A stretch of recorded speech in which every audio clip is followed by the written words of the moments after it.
Doctor علامہ اقبال۔ علامہ اقبال پاکستان کے اہم ترین رہنماؤں میں سے ایک رہنما تھے۔ علامہ اقبال نے پاکستان کا تصور پیش کیا۔ اقبال نے دوسرے رہنما کے ساتھ مل کر پاکستان کو آزاد کروایا۔ اقبال نے پاکستان کو آزاد کروانے کے لیے دل و جان سے محنت کی۔ اگر یہ سب ہم رہنما پاکستان کو آزاد کروانے میں جدوجہد نہ کرتے تو شاید ہمیں اپنا ایک ملک آزاد نہ ملتا۔ علامہ اقبال 9 نومبر 1870 میں پیدا ہوئے۔ آپ نے ابتدائی تعلیم سیالکوٹ سے ہی حاصل کی۔ آپ کے والد کا نام شیخ نور محمد تھا اور دادا محترم کا نام جاوید اقبال تھا۔ آپ نے بچپن میں دینی تعلیم حاصل کی۔ آپ کو اردو، فارسی اور عربی میں تعلیم حاصل کرنے کا بھی شوق تھا کیونکہ آپ کو یہ زبانیں بہت پسند تھیں۔ علامہ اقبال کو شعر و شاعری کا تو بچپن سے ہی شوق تھا۔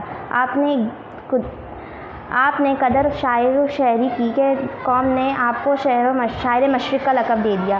گئے دن کے تنہا تر انجمن میں یہاں اپمرے زار اور بھی ہیں۔